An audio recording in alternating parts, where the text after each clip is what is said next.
Good evening everyone. Audio video clear है आप लोगों तक?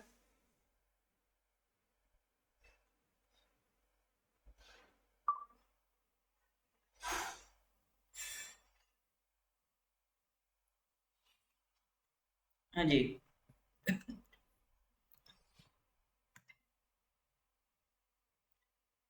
तो देखिए, अगस्त का करंट अफेयर्स कंप्लीट हो गया है। तो अगर आप लोगों ने पीडीएफ डाउनलोड की हो तो एक बार चेक कर लीजिएगा, ठीक है। अभी रिसेंट में जो मैंने अपलोड किए हैं वो आपका पीडीएफ कंप्लीट है, ठीक है। तो देखिए, अगस्त का करंट रिसेंट वाली जो है वो कंप्लीट आपका अगस्त की पीडीएफ अपलोड हो चुकी है। तो उसको जाके अब आप गो थ्रू कर सकते हैं ना। पहले एक टेम्परेरी पीडीएफ डाल रखी थी, जितने क्वेश्चन होते जा रहे थे उसमें अपडेट होते जा रहे थे। तो एक बार आप जाके चेक जरूर कर लेंगे, ठीक है। इसी तरह से ही मैं सितंबर के अपलोड कर दूंगा। जितना भी क्वेश्चन इसमें हो गया है वो आपको मिल जाएंगे। फिर जैसे जैसे और क्वेश्चन होते जाएंगे आपको आगे के अपडेट करंट अफेयर्स के मिलते जाएंगे, ठीक है सर। चलिए, तो आज तो सर हमारा सितंबर के करंट अफेयर्स का पहला क्लास है। तो मई का हो गया, जून का हो गया, जुलाई एंड योर अगस्त। यहाँ तक के जो करंट अफेयर्स हैं ये आपका जो रिकॉर्डिंग है वो नॉर्थ ईस्ट पीएससी के यूट्यूब चैनल पे अपलोड कर दी गई है, वहां से आप देख सकते हैं, ठीक है। हर मंथ के लिए एक सेपरेट प्लेलिस्ट बना रखी है। हर मंथ के करंट अफेयर्स के लिए एक एक सेपरेट प्लेलिस्ट है।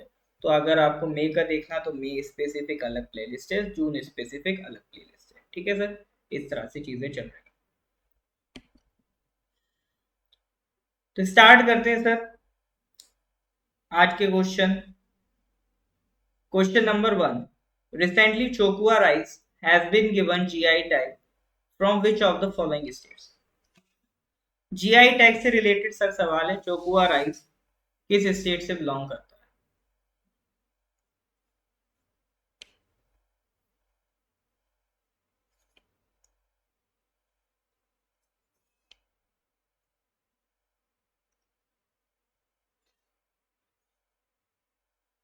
हाँ जी।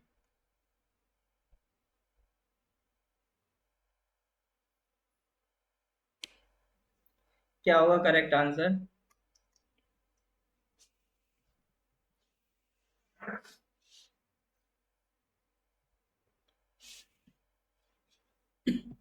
बिल्कुल सर, चोकुआ राइस कहाँ से बिलोंग करता है? ये आपका आसाम से बिलोंग करता है। इसको मैजिक राइस भी कहते हैं आसाम में, ठीक है। तो दो तरह के सवाल बन सकते हैं। या तो वो आपको एक आइटम पूछ दे देगा जीआई टैग से रिलेटेड और पूछ लेगा ये आइटम आपका कौन से स्टेट में मिलता है, ठीक है। जैसे चोकुआ राइस है, तो ये चोकुआ राइस कहाँ का है सर? आपका आसाम का। Around the Brahmaputra river area इसको कल्टीवेट किया जाता है, ठीक है। लाइक तिनसुकिया, धेमाजी, डिब्रूगढ़। साली राइस भी इसको कहते हैं। अब सर अगला सवाल है कि ये जीआई टैग क्या होता है। तो ये जीआई टैग देने का पर्पस क्या है? देखो, अगर कोई ऐसा प्रोडक्ट है जो सिर्फ और सिर्फ किसी एक स्पेसिफिक एरिया में पाया जाता है, ठीक है। ऐसा कोई प्रोडक्ट है जो किसी एक स्पेसिफिक एरिया में ही पाया जाता है, उस प्रोडक्ट को एक कॉपीराइट दे दिया जाता है। यानी उसको एक टैग दे दिया जिस टैग को कहते हैं जीआई टैग। अब ये जो प्रोडक्ट है सिर्फ और सिर्फ यही स्टेट आपका ग्रो कर सकता है, यही या यही एरिया अब आपका ग्रो कर सकता है, ठीक है।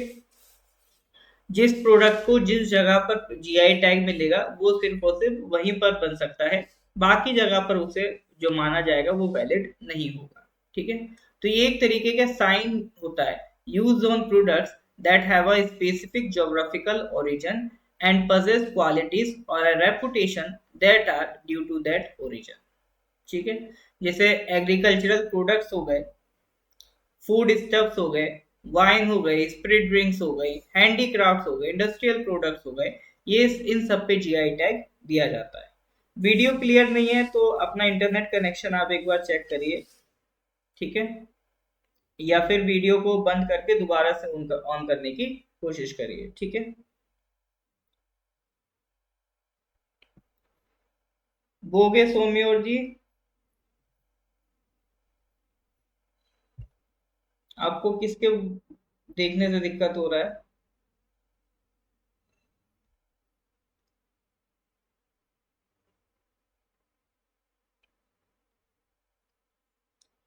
चलिए, तो ये था सर क्वेश्चन नंबर 1।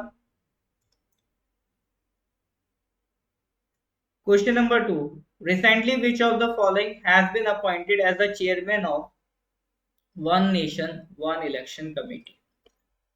अभी आपने न्यूज में पढ़ा होगा सर, भारत सरकार ने कमेटी बनाई है वन नेशन वन इलेक्शन से रिलेटेड, तो उसका चेयरमैन किसे बनाया? श्रीमती द्रौपदी मुर्मू जो हमारी राष्ट्रपति हैं, या फॉर्मल प्रेसिडेंट रामनाथ कोविंद,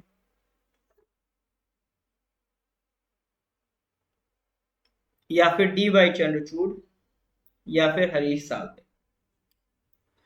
रामनाथ कोविंद है, गोविंद नहीं है सर। थैंक यू कपान जी।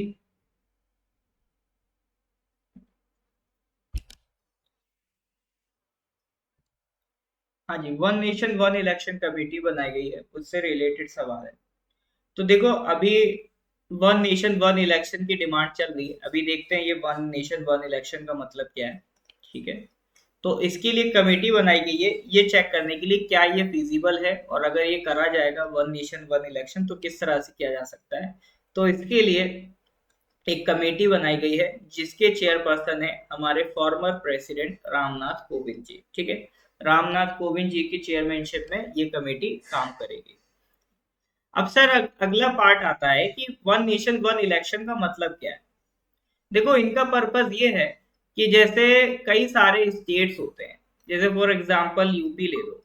अभी यूपी में क्या चल रहा है, अभी लोकसभा इलेक्शन होंगे सर 2024 में, उसके बाद सर वहां पर विधानसभा इलेक्शन होंगे 2027 में। ठीक है, तो एक ही स्टेट में एक से ज्यादा बार इलेक्शन कराने पड़ रहे। ठीक है, तो यूपी में फिर इलेक्शन का माहौल 24 में बनेगा, फिर 27 में बनेगा। जैसे अभी बहुत से स्टेट हैं, अभी आपका जैसे मान लो राजस्थान है, उसमें विधानसभा के इलेक्शन होने जा रहे हैं 2023 में, और लोकसभा के तो सर 2024 में होंगे ही। ठीक है, तब इससे होता क्या है, दिक्कत ये आती है कि दो दो बार इलेक्शन का माहौल बनता है, इलेक्शन में खर्चा होता है। अब इलेक्शन कमीशन ऑफ इंडिया को एक बार खर्चा ये 2024 में लगेगा, एक बार 2023 में लगेगा, तो इससे जो एक्सपेंस है इलेक्शन कमीशन ऑफ इंडिया का वो बढ़ जाता है, और टाइम भी बहुत ज्यादा वेस्ट होता है। ठीक है, टाइम कैसे वेस्ट होता है, अब जैसे हमारे प्राइम मिनिस्टर साहब हैं, अब जगह जगह पर अगर इलेक्शंस हैं तो वो क्या करेंगे, इलेक्शन रैलीज करेंगे, कई और नेता आएंगे वो भी रैलीज करेंगे, तो वो नेता का बार बार टाइम डिस्टर्ब होगा। पहले वो 2023 इलेक्शन के लिए रैली करेंगे, फिर वो 2024 इलेक्शन के लिए रैली करेंगे। तो अगर एक बार में ही इलेक्शन हो जाए तो क्या होगा, बार बार रैली नहीं करना पड़ेगी। तो इस वजह से गवर्नमेंट चाह रही है कि वन नेशन वन इलेक्शन का कंसेप्ट लागू हो। ऐसा नहीं है कि इंडिया में पहले वन नेशन वन इलेक्शन का कंसेप्ट नहीं था, बिल्कुल था सर। 1951 में जब इलेक्शन हुए थे तो लोकसभा और सारे स्टेट्स की विधानसभा के इलेक्शन एक साथ हुए थे। ठीक है, लेकिन कुछ आगे चल के 1959 तक आते आते कुछ स्टेट्स, जैसे सबसे पहले केरला के साथ हुआ था, केरला की सरकार को डिसमिस कर दिया गया था बाय इन्वोकिंग आर्टिकल 356। ठीक है, तो वहां पर दोबारा से इलेक्शन करवाए गए थे, तो वहां पर जो वन नेशन वन इलेक्शन की साइकिल थी वो ब्रेक हो गई। पहले लोकसभा विधानसभा के इलेक्शन साथ ही साथ होते थे, लेकिन आगे क्या होने लगा, विधानसभा 5 साल, कुछ स्टेट की विधानसभा 5 साल पूरी नहीं कर पाई तो दोबारा इलेक्शन कराना पड़े, कई बार लोकसभा 5 साल पूरी नहीं कर पाई तो दोबारा इलेक्शन कराना पड़े। तो इसके चक्कर में जो एक साथ दोनों के इलेक्शन होते थे वो डिस्टर्ब हो गए। आज भी कुछ स्टेट्स हैं जहां एक साथ इलेक्शन होते हैं, जिसमें एक तो आपका अरुणाचल ही है, 2024 में एक साथ होंगे, सिक्किम में होंगे, आंध्र प्रदेश में होंगे, उड़ीसा में होंगे। ये ऐसे स्टेट है जहां पर आपका 2024 लोकसभा और विधानसभा के इलेक्शन एक साथ होंगे। ठीक है, अब इसके बाद आपको और अगर डिटेल में देखना है कि इससे क्या फायदे हैं, क्या इसके प्रोज हैं, और क्या क्या इसके चैलेंजेस है, क्या क्या इससे नुकसान होगा, ये क्या क्या इसके चैलेंजेस हैं जो हमें फेस करना पड़ेंगे अगर हम वन नेशन वन इलेक्शन एक साथ कराते हैं, तो उसके लिए ऑलरेडी नॉर्थ ईस्ट पीएससी के यूट्यूब चैनल पर एक वीडियो अपलोडेड है इससे रिगार्डिंग, तो इसको आप जाकर देख सकते हैं। ठीक है, simple one nation one election north east PSC type करना, ये वीडियो आपको मिल जाएगा। और डिटेल में अगर आपको इस मुद्दे को समझना है तो आप यहाँ पर आकर समझ सकते हैं। ठीक है, बोगे साम्योर, स्पीड मेरी सेम रहेगी। अगर आप ज्यादा जल्दी में हैं तो या तो आप क्लास की रिकॉर्डिंग अटेंड कर लें या फिर आप पीडीएफ से पढ़ लें। ठीक है, जल्दी वाला काम यहाँ नहीं होता है, जितना जरूरत होता है उतना मैं टॉपिक को टाइम देता हूँ, जितना जरूरत होता है उतना क्वेश्चन में भी आपको टाइम दिया जाता है। ठीक है, अगर आपको वक्त से ज्यादा तेज चलने की आदत है तो आप पीडीएफ से भी पढ़ के काम चला सकते हैं, या सबसे बेस्ट है रिकॉर्डिंग देखिए, रिकॉर्डिंग में तो आप स्पीड भी बढ़ा सकते हैं। ठीक है, तो जितना जल्दी हो उतना मेंटेन कर लीजिएगा। चलिए नेक्स्ट क्वेश्चन पे आते हैं sir. Question number 3, recently India first AI driven anti drone system Indrajal has been launched. It is developed by which of the following companies? Green Robotics, Hindustan Aeronautics, Zen Technologies, Rattam India Enterprises. ठीक है, अभी India में एक Indrajal anti drone system develop किया गया है, तो ये किसने डेवलप किया गया? Green robotics, Hindustan aeronautics, Jain technologies, Ratan India enterprises. बताइए सर।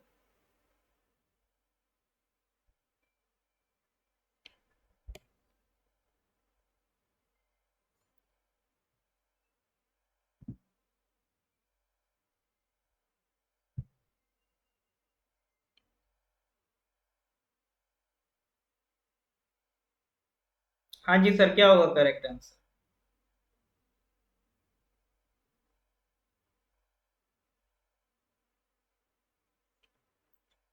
इंद्रजाल क्या है? एक एंटी ड्रोन सिस्टम है। सबसे पहले तो आपको यही ध्यान रखना है कि इंद्रजाल है क्या। क्वेश्चन आ सकता है डायरेक्ट इससे रिलेटेड कि ये इंद्रजाल किससे रिलेटेड है। ठीक है, तो इंद्रजाल एक एंटी ड्रोन सिस्टम है, ये आपका किसने डेवलप किया है सर? करेक्ट आंसर इज, एक मिनट,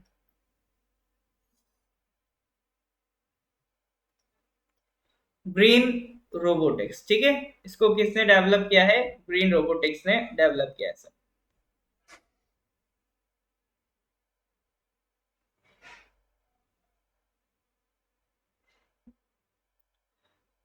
ये AI driven anti drone system है, यानी इसमें आपको खुद सर्विलेंसिंग नहीं रखनी है, ये खुद अपने हिसाब से सर्विलेंसिंग करता रहेगा। अगर एक जोन है उसमें आपने इसकी ड्यूटी लगा दी इंद्रजाल की कि भैया इस एरिया में कोई भी ड्रोन एंटर नहीं करना चाहिए, तो अगर इस एरिया में कोई भी बिना अथॉरिटी का ड्रोन एंटर करेगा तो ये तुरंत उसको शूट कर देगा। ठीक है, जैसे एक हम लोगों ने एंटी सैटेलाइट एंटी मतलब मिसाइल सिस्टम बना रखा है कि अगर कोई भी हमारी टेरिटरी में मिसाइल एंटर करेगी तो यहां से एक और मिसाइल लॉन्च होगी, वो उस मिसाइल को आसमान में ही ब्लास्ट कर देगी। ठीक है, इसराइल में भी इसी तरह का देखो एंटी मिसाइल सिस्टम डेवलप्ड है जिसको वो आयरन डोम कहते हैं। तो ये भी हमारे लिए एक आयरन डोम बनाने का काम करेगा। एक जो फिक्स एरिया होगा उसमें अगर कोई अनऑथोराइज ड्रोन एंटर करने की कोशिश करेगा तो ये खट से उसको उड़ा देगा। ठीक है, इसमें आर्टिफिशियल इंटेलिजेंस की भी ये मदद लेगा। तो Hyderabad based private sector firm है ग्रीन रोबोटिक्स, इसने ये सिस्टम बनाया है इंद्रजाल। ठीक है, it is the world's only autonomous wide area counter unmanned aircraft system. ठीक है, तो इसको किसी इंसान की जरूरत नहीं है चलाने के लिए, एक बड़ा एरिया कवर करता है और ये अपने आप ऑटोनॉमस रन करता है। तो ये दुनिया का इकलौता इस तरह का सिस्टम है। ये हमारे लिए प्राउड की बात है कि इंडिया में जो डिफेंस कंपनीज हैं वो इस तरह की अब टेक्नोलॉजी डेवलप कर पा रही हैं। ठीक है सर, चलिए, तो यहां तक कोई डाउट है तो बताइए, क्लियर है तो गिव मी थम्स अप। फिर हम लोग आगे बढ़ते हैं सर अगले क्वेश्चन की तरफ। Question number 4, which of the following states has launched the Modi scheme to boost the clean districts drive? Which of the following states has launched the Modi scheme to be boost the clean districts drive? बताइए sir.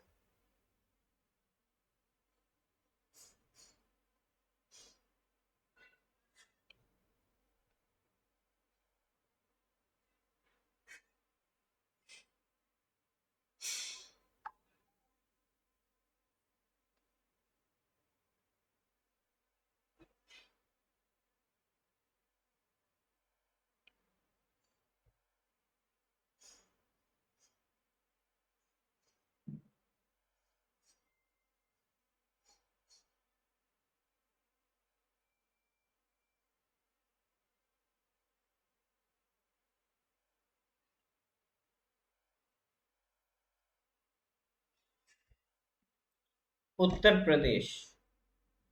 Alright, Modi नहीं sir, UP में ही होगा, और कोई option नहीं हो सकता। Correct answer is Assam. ठीक है, ये जो मोदी स्कीम है आसाम में लॉन्च की गई है। एक clean district ranking drive launch की गई है। ठीक है, मतलब यहाँ पर जो डिस्ट्रिक्ट क्लीनलीनेस ज्यादा मेंटेन करेंगी, जिनका सॉलिड वेस्ट मैनेजमेंट सैनिटेशन ज्यादा अच्छा होगा, उनको उतनी ही अच्छी रैंक दी जाएगी। और 100 करोड़ अवार्ड भी मिलेगा उस डिस्ट्रिक्ट को, ताकि वो अपने इंफ्रास्ट्रक्चर डेवलपमेंट को और इम्प्रूव कर सके। ठीक है, तो ये जो ड्राइव है इसका नाम है मोदी। मोदी बोले तो मोस्ट आउटस्टैंडिंग डिस्ट्रिक्ट इनिशिएटिव। ठीक है, ये इस इनिशिएटिव का नाम है। अभी ये इसलिए लॉन्च किया गया, अभी रिसेंटली सितंबर में हमारे प्रधानमंत्री का बर्थडे था, तो उसको सेलिब्रेट करने के लिए इस तरह की स्कीम लॉन्च की है आसाम के सीएम साहब ने। ठीक है, moving to next question, question number 5। Recently which of the following team has won Durand cup 2023? देखो डुरांट कप इंपॉर्टेंट है, इस पे क्वेश्चन आपके एग्जाम में बन जाते हैं। तो अभी 2023 का जो डुरांट कप है वो किसने जीता था सर? मोहन बगान, ईस्ट बंगाल, मोहम्मदन एससी या बेंगलुरु एफसी? बताइए सर, क्वेश्चन नंबर 5।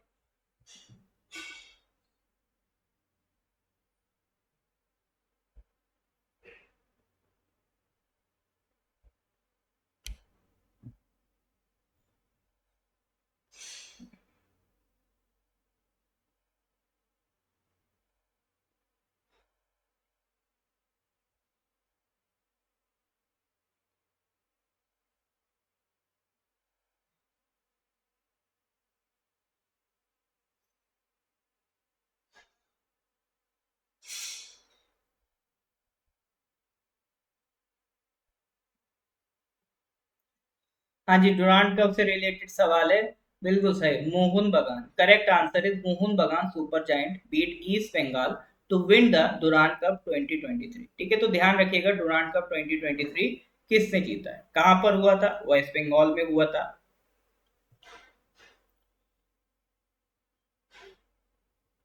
और इसने एक रिकॉर्ड भी बनाया है, 17 टाइटल्स जीतने वाली, मतलब सबसे ज्यादा टाइटल, 17 टाइटल्स जीतने वाली जो आपका टीम है वो बन गई मोहन बगान सुपर जायंट। ठीक है, डुरांड कप की अगर आप बात करें तो ये देखो एशिया का सबसे पुराना और दुनिया का तीसरा सबसे पुराना फुटबॉल टूर्नामेंट है। ठीक है, ये शुरू किया गया था सर आपका 1888 में। पहले जो ब्रिटिश इंडिया आर्मी थी, ठीक है, उसके सोल्जर जो थे, उसके आर्मी वाला जो डिपार्टमेंट था, वो ये इवेंट आपका ऑर्गेनाइज कराता था। ठीक है, और इसको जो स्टार्ट किया था वो सर हेनरी मोर्टिमर डुरांट के टाइम पे स्टार्ट किया गया था। ठीक है, ये उस टाइम के वाइसरॉय थे, तो इनके नाम पे ये आपका डुरांट कप स्टार्ट किया गया था।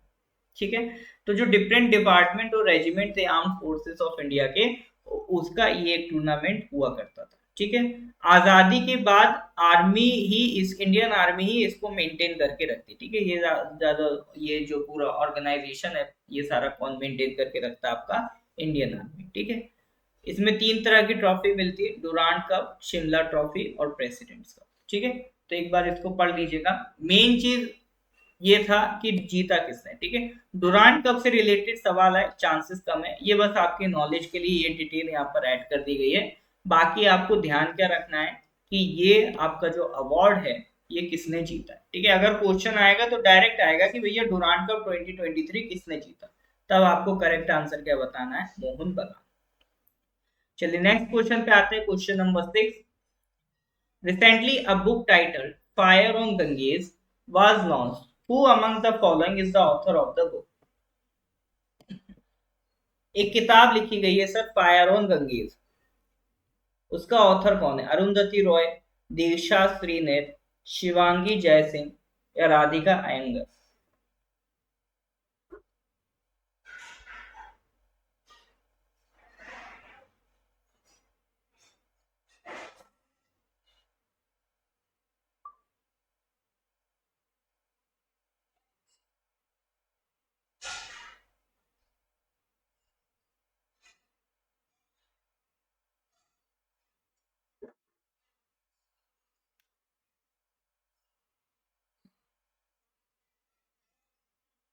हाँ जी, इस किताब को लिखा है राधिका अयंगर ने।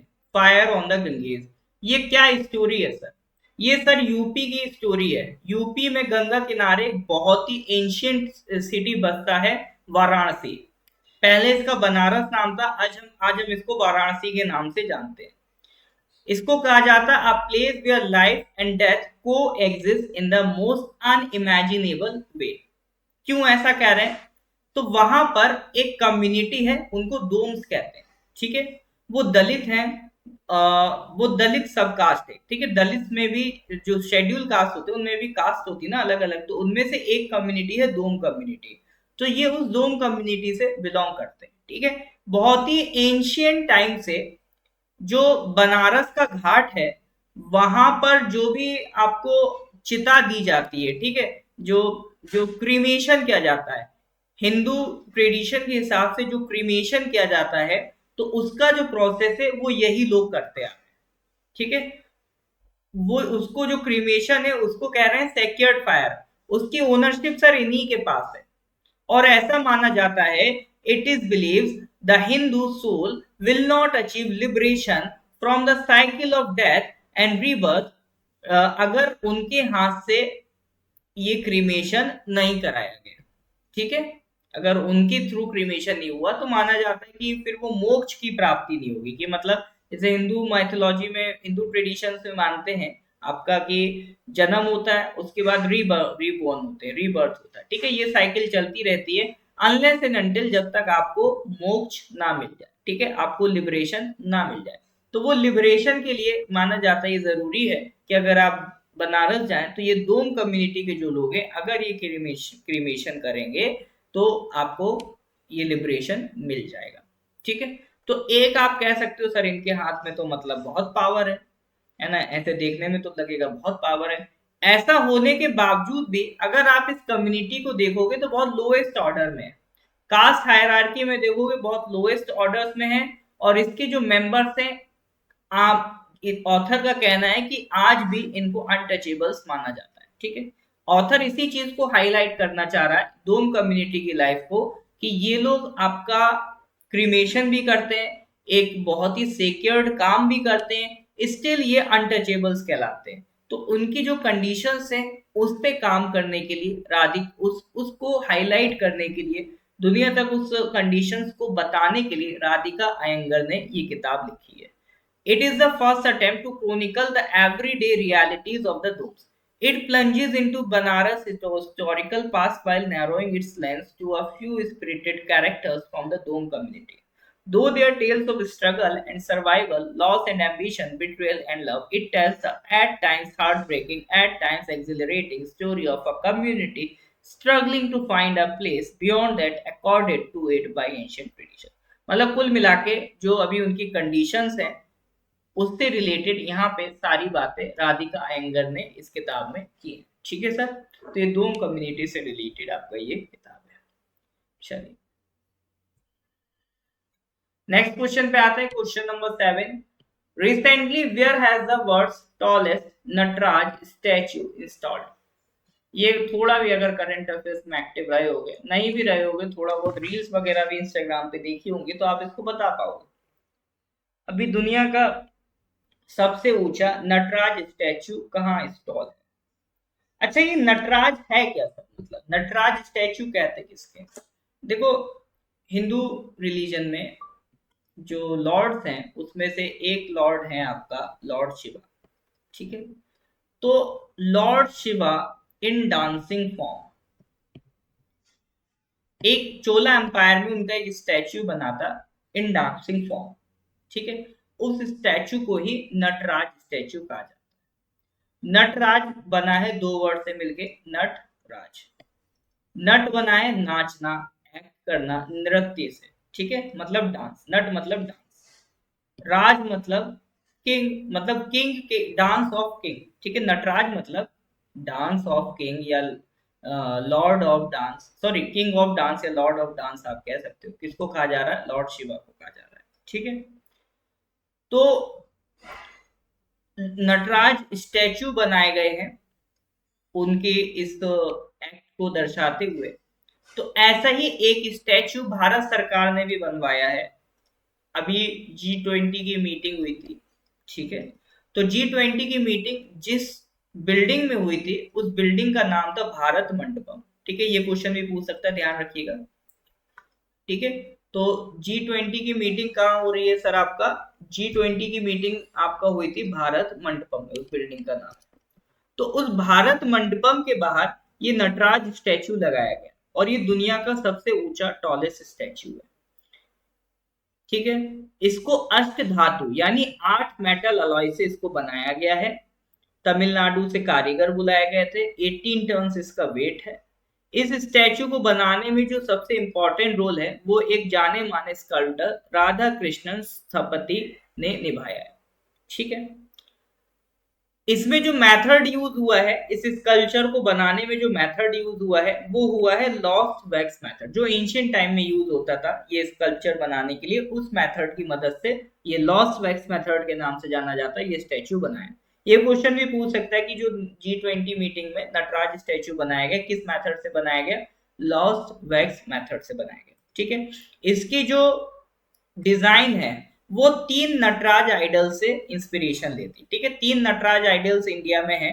एक तो है थिल्लई नटराज टेम्पल है चिदम्बरम में, उमा महेश्वर टेम्पल है कोनीरजपुरम में, और एक बृहदेश्वर टेम्पल है। ठीक है, ये बृहदेश्वर टेम्पल तो यूनेस्को वर्ल्ड हेरिटेज साइट भी है, ये थंजावुर में है। तो ये 3 बड़े बड़े टेम्पल्स हैं जहां पे नटराज आइडल्स लगे हुए हैं। उन 3 नटराज आइडल्स से इंस्पिरेशन लेकर ये आपका नटराज स्टैचू बनाया गया है। ठीक है, अगर नटराज स्टैचू की हम हिस्ट्री देखें तो ये जो हिस्ट्री है मैंने क्या बताया आपको, 3 टेम्पल से इंस्पिरेशन मिलती है। और ये जो तीनों टेम्पल्स हैं वो किसके टाइम पे कंस्ट्रक्ट हुए थे? ये चोलास ने कंस्ट्रक्ट करवाए थे। ठीक है, चोलास जो आज का तमिलनाडु वाला रीजन है, इसमें एक पावरफुल किंगडम हुआ करता था चोलास। ठीक है, अभी इन पे मूवी भी बनी थी, पोन्नियन सेल्वन, वो चोला एम्पायर पे मूवी आई थी साउथ इंडिया की। तो वो जो चोलास थे उन्होंने ये मेनली टेम्पल्स आपका बनवाए थे।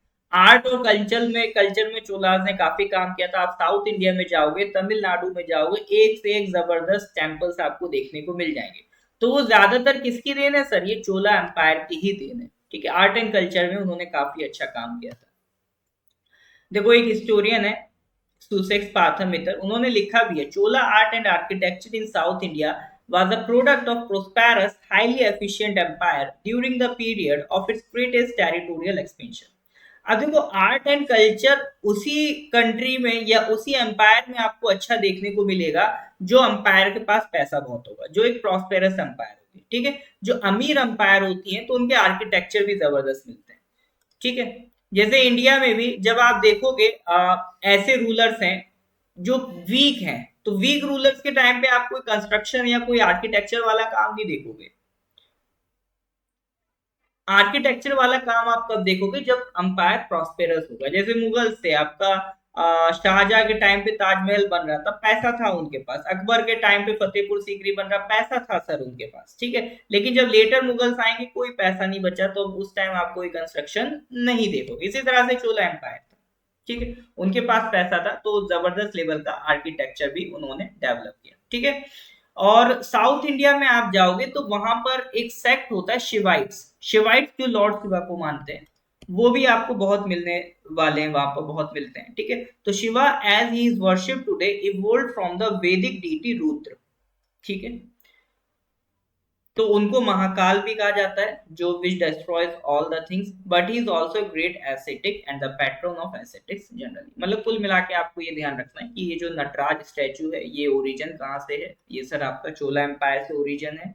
और अभी करंट सिनेरियो में नटराज स्टैचू की बात करें तो ये 8 एलॉयज यानी अष्ट धातु से बनाया गया है। 18 टन इसका वजन है। राधा कृष्णन स्थपति ने इसको बनाया है, और साथ ही साथ ये आपका लॉस्ट वैक्स मेथड से बनाया गया है। ठीक है, तो ये कुछ बेसिक जानकारी है रिगार्डिंग नटराज स्टैचू, तो वो मैंने आपको यहाँ पर बताई। प्लस साथ ही साथ बिल्डिंग का भी सर नाम ध्यान रखना, भारत मंडपम। कहाँ पर ये मीटिंग हुई थी? कन्वेंशन पूरा G20 का। और G20 के रिलेटेड जो भी कंप्लीट डिटेल्स हैं, क्या क्या स्टेप लिए गए, उसकी अलग अलग भी वीडियोस बनी है। Global biofuel alliance, new Delhi declaration, वो अलग अलग वीडियोस भी हैं। और एक कंप्लीट G20 में क्या क्या डिसीजंस लिए गए वो भी एक कंप्लीट वीडियो बनी है, वो सारी वीडियो आपका नॉर्थ ईस्ट पीएससी के यूट्यूब चैनल पे अपलोडेड है। ठीक है, तो आप सिंपल सर्च कर लेना G20 नॉर्थ ईस्ट पीएससी, आपको जो G20 से रिलेटेड कंप्लीट वीडियो है वो आपको मिल जाएगी। ठीक है, क्या क्या डिसीजंस लिए गए वहां वो आपका नजरुल सर ने ऑलरेडी कवर कर रखा है। ठीक है सर, यहां तक कोई डाउट है तो बताइए, क्लियर है तो गिव मी ए थम्स अप। थोड़ा सा ये टॉपिक लंबा चला गया, फिर अब अगले क्वेश्चन की तरफ आ रहे हैं। यहाँ अगर कोई डाउट नहीं है तो फिर अगले क्वेश्चन की तरफ सर आगे बढ़ते हैं।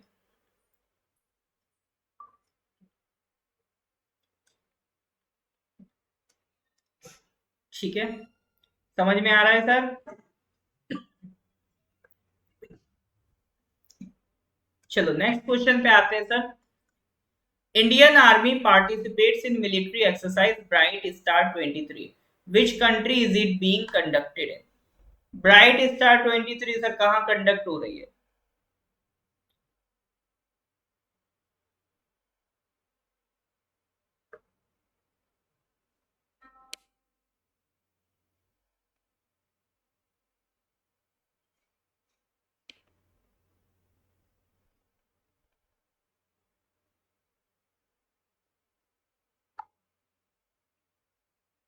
हाँ जी सर, ब्राइट स्टार 2023 कहाँ पर कंडक्ट हो रही है?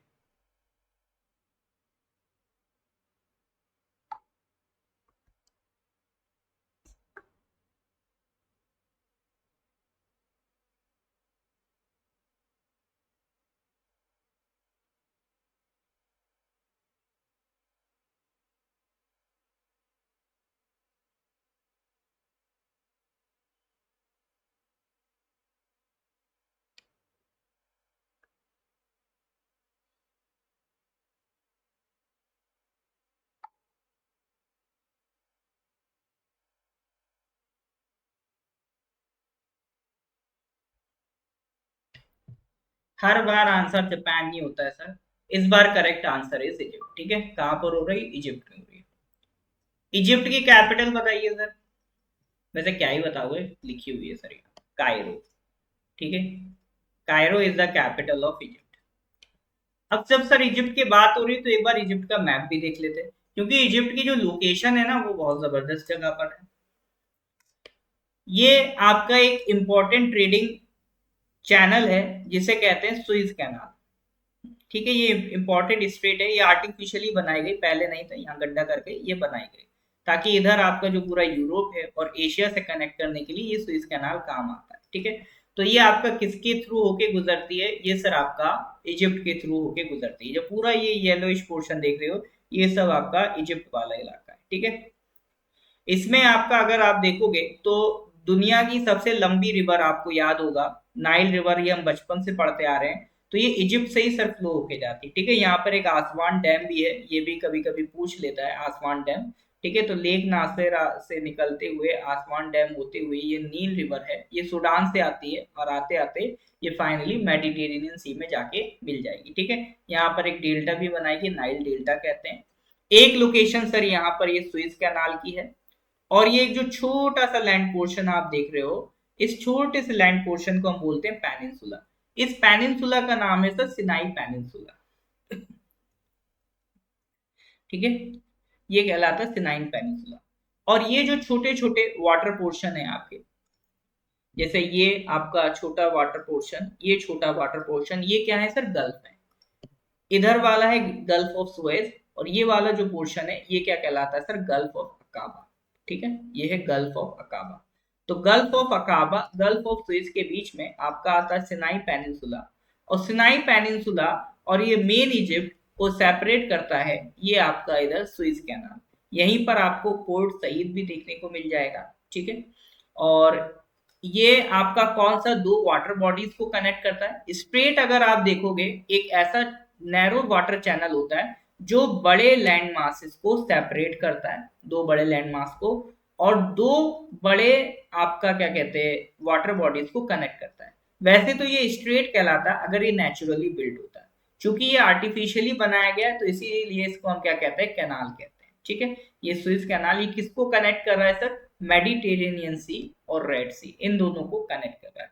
तो it is very important, very crucial for the trade off Europe and Asia. ठीक है sir, that is about Egypt. ये सारी लोकेशंस इंपॉर्टेंट है आपके एग्जाम में। आपका सिनाई पेनिनसुला हो, आपका पोर्ट सईद हो, गल्फ ऑफ सुइज हो, गल्फ ऑफ अकाबा हो, लेक नासिर हो, आसवान डैम हो, नाइल रिवर हो, ठीक है। तो ये सारे पॉइंट्स आपके एग्जाम में बहुत इंपॉर्टेंट है, इन पे क्वेश्चन बनने के चांसेस रहते हैं। एपीएसएसबी में चांसेस कम है, एपीपीएससी जो सिविल सर्विसेज वाला एग्जाम होता है उसमें चांसेस इस तरह के क्वेश्चंस की वर्ल्ड मैप से रिलेटेड ज्यादा रहती है, ठीक है सर। तो इसीलिए एक बार मैंने आपको लोकेशन दिखा दी ताकि आप समझ पाओ, ठीक है सर।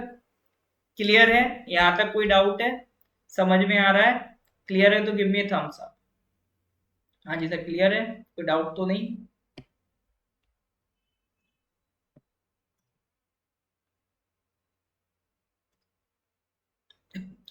ठीक है सर, क्लियर है तो फिर हम लोग अगले क्वेश्चन की तरफ बढ़ते हैं, क्वेश्चन नंबर 9।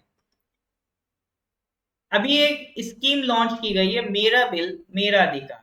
ये किसने लॉन्च की है sir? Which of the following organisations has launch the incentive scheme मेरा बिल मेरा अधिकार? आरबीआई, फाइनेंस मिनिस्ट्री, या small industries development bank of India, या national bank for agricultural and rural development. अब इसमें से तुक्का मारने की कोशिश करते हैं। मेरा बिल मेरा अधिकार, ये कौन से बिल की बात हो रही है सर? जीएसटी बिल की बात हो रही है, ठीक है। ये स्कीम इसलिए बनाई गई है ताकि आप लोग किसी भी दुकान से कुछ भी परचेज करें तो एक जीएसटी वाला इनवॉइस जरूर बनवाएं। क्योंकि कई बार दुकानदार क्या होते हैं, आपको इनवॉइस नहीं देते हैं। इनवॉइस नहीं देने की वजह से वो टैक्स का पैसा जो उन्हें सरकार को, क्योंकि अगर इनवॉइस देंगे तो वो टैक्स चढ़ेगा और टैक्स का पैसा उन्हें सरकार को देना पड़ेगा। तो वो टैक्स बचाने के लिए आपको बिल नहीं देते, ठीक है। इसीलिए कहा गया है बिल मांगिए। एक मूवी आई थी अनिल कपूर की नायक मूवी, उसमें वो क्या कहता है, आप कुछ नहीं करो, भले ही एक छोटी सी सुई लो और उसका बिल जरूर लो। उसने ऐसा कहा, जनता ने माना और भर के सेल्स टैक्स उसके पास इकट्ठा हो गया था एक दिन में, ठीक है। तो मेरा बिल मेरा अधिकार एक अवेयरनेस कैंपेन है जिसके थ्रू जनता से कहा जा रहा है आप बिल जरूर मांगो, कुछ भी खरीदो। तो उससे क्या होता है, वो टैक्स में चढ़ती चीज और वो टैक्स सरकार को मिलता है, ठीक है, वो आपके भले का फिर काम करेगी। तो सर जब टैक्स बिल की बात हो रही है तो नाबार्ड और सिडबी का तो कोई रोल इसमें खास समझ में आता नहीं है, और चूंकि इसका बैंक से रिलेशन नहीं है तो आरबीआई के भी सही होने के चांसेस कम है। तो अगर आप इसमें देखोगे तो मोस्ट अप्रोप्रिएट ऑप्शन आपको यहाँ पर क्या लग रहा है, मिनिस्ट्री ऑफ फाइनेंस लग रहा है, ठीक है। तो इस स्कीम को किसने लॉन्च किया है? मिनिस्ट्री ऑफ फाइनेंस ने लॉन्च किया है। It is invoice incentive programme, मतलब आप बिल अपलोड करोगे तो सरकार बदले में आपको कैशबैक देगी। मतलब जनता ऐसे थोड़ी ना आप कहने से बात मान लेगी, ठीक है। ये क्या कहते हैं, नायक मूवी वाली जनता नहीं है कि मतलब अनिल कपूर ने कहा कि ठीक है आप लोग बिल जरूर लिया करो, तो सब लोग बिल देने लगे, उसके बाद भरपूर कुबेर के खजाने जितना टैक्स आ गया, ठीक है। तो ऐसी जनता तो है नहीं। तो सरकार ने इसीलिए उनको ऑफर दिया है, कैशबैक दिया कि अगर आप अपना बिल जमा कर मतलब अपलोड करोगे तो बदले में हो सकता है हम आपको कुछ कैशबैक दे दें। कितना देंगे सर? जितना गूगल पे वगैरह दे रहे हैं उससे तो ज्यादा ही दे देंगे, ठीक है। बेटर लक नेक्स्ट टाइम नहीं होगा इसमें, सरकार ने कहा दे देंगे, अच्छा कहा, ठीक ठाक 100-200 रुपए हम दे देंगे, ठीक है। Minimum purchase value for the invoice to be consider for the lucky draw is ₹200, ठीक है। और एक महीने में मैक्सिमम 25 इनवॉइस जमा करनी है, ठीक है। ये नहीं कि 4 पेन खरीदने गए, हर एक पेन का अलग इनवॉइस बनवा के चारों अपलोड कर रहे हैं, ठीक है, ऐसा नहीं सर। मैक्सिमम लिमिट भी सरकार ने दे दी, ठीक है। बाकी क्या डिटेल्स है, स्कीम कैसे काम करेगी इसको पढ़ लेना, ये एग्जाम में नहीं आएगा, ये बस जानकारी के लिए। बस ध्यान इतना रखना, ये स्कीम किस किस वजह से, इन बिल अपलोड करने की वजह से लाई है, कौन लाया सर? मिनिस्ट्री ऑफ फाइनेंस लाई है, ठीक है। एपीपीएससी का अगर आप एग्जाम दे रहे हो, आंसर राइटिंग में अगर आपसे वो पूछ रहा है कि हाँ सरकार क्या क्या स्टेप्स उठा रही है टैक्स को बढ़ाने के लिए, या आप क्या स्टेप उठा सकते हो टैक्स को बढ़ाने के लिए, सरकार का टैक्स रेवेन्यू बढ़ाने के लिए, तो आप उसमें लिख सकते हो कि गवर्नमेंट की एक स्कीम है मेरा बिल मेरा अधिकार स्कीम, फाइनेंस मिनिस्ट्री ये स्कीम चला रही है जिसके तहत आपका जो भी आपका टैक्सेशन की रिगार्डिंग अवेयरनेस भी बढ़ेगी और उसकी मदद से सरकार टैक्स रेवेन्यू बढ़ाने की भी कोशिश कर रही है, ठीक है सर। क्लियर है, कोई डाउट तो नहीं? हाँ जी सर। सितंबर का पीडीएफ अभी अपलोड नहीं किया, आपके पास नावम जी लिंक तो होगा, उसी लिंक में अपलोड हो जाएगा, ठीक है, उसी लिंक में अपलोड हो जाएगा, तब आप सितंबर का देख पाएंगे, ठीक है। पीडीएफ में कर दूंगा, अभी कंप्लीट नहीं हुआ है, जितना भी हुआ है उतना कर दूंगा, ठीक है सर। हाँ जी सर, क्लियर है तो गिव मी ए थम्स अप। कोई डाउट होने से पूछ सकते हैं sir.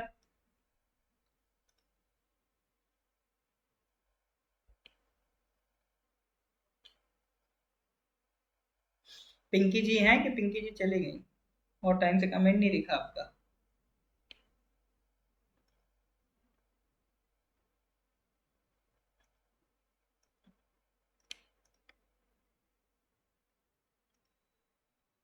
Alright, question number 10। Competition Commission of India has recently cleared the merger of Air India with which of the following? ये क्वेश्चन आया भी था अभी यूडीसी में, एयर इंडिया का किसके साथ मर्जर होने वाला है, ठीक है। अब क्वेश्चन ये है कि मर्जर को अप्रूवल मिल गया है किसका? कंपटीशन कमीशन ऑफ इंडिया का। तो एयर इंडिया किसके साथ मर्ज हो रही है, सवाल ये है।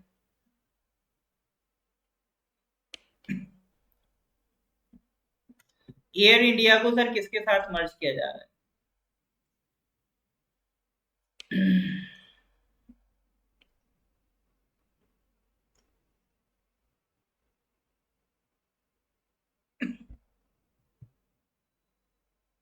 अच्छा, वर्ल्ड मेंटल हेल्थ है क्या? अच्छा ठीक है, मुबारक हो। हाँ जी, एयर इंडिया को विस्तारा एयरलाइंस के साथ मर्ज किया जा रहा है, दोनों ही टाटा की है, तो उनको मर्ज कर रहे हैं, ठीक है। क्लियरेंस किससे लिया? Competition commission of India. ये क्या है sir, competition commission of India का काम क्या है?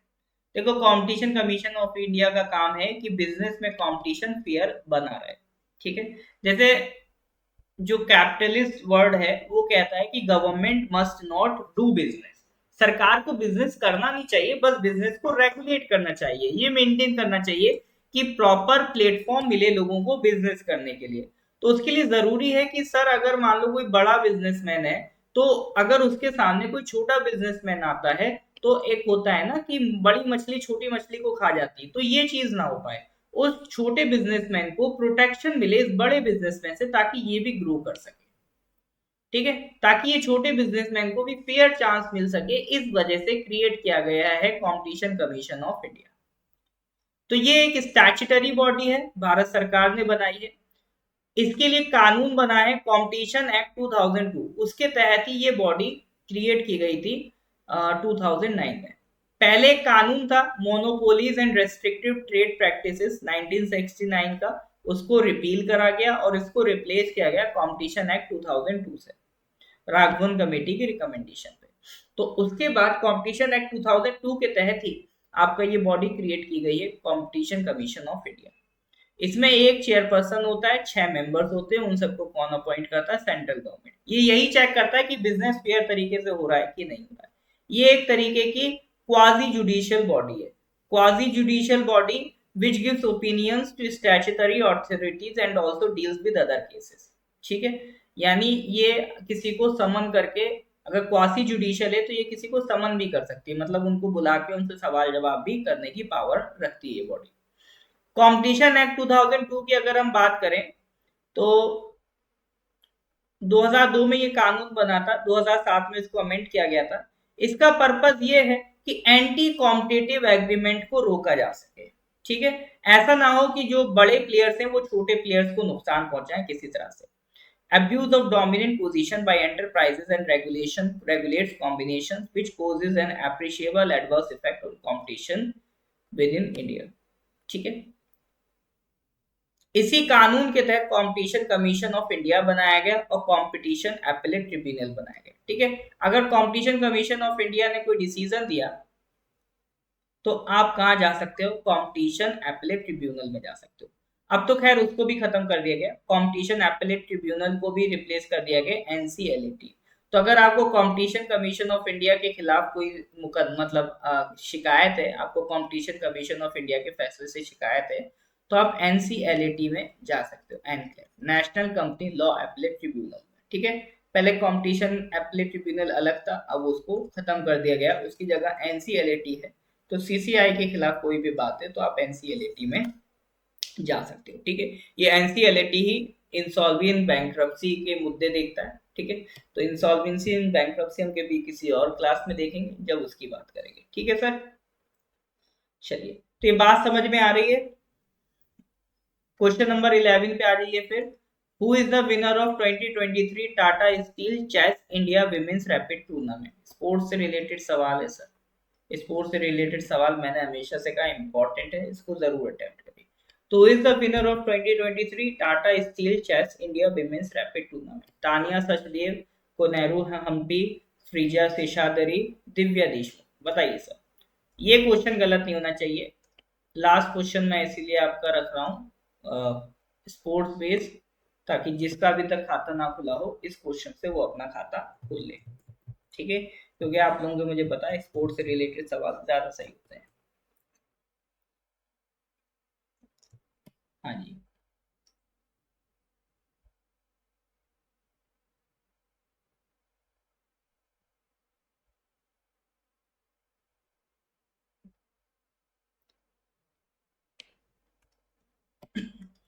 Correct answer is Divya Deshmukh, ठीक है। 17 year old chess women grand master है दिव्या देशमुख, नागपुर से आती है, ठीक है। ये जो नागपुर से आने वाली दिव्या देशमुख है, इन्होंने Tata steel chess India tournament जीता है, ठीक है। तो नाम ध्यान रखिएगा। चलिए सर, यहाँ तक कोई डाउट ना हो, लेक्चर अच्छा लगा हो तो लाइक कर देंगे, अपने कलीग्स के साथ इसको शेयर कर देंगे। बाकी इसके आगे के questions we will discuss in the next class, ठीक है सर। पीडीएफ में आज इसका लिंक में गूगल ड्राइव में अपलोड कर दूंगा, ठीक है। तो वहां से आप इसका पीडीएफ डाउनलोड कर पाएंगे।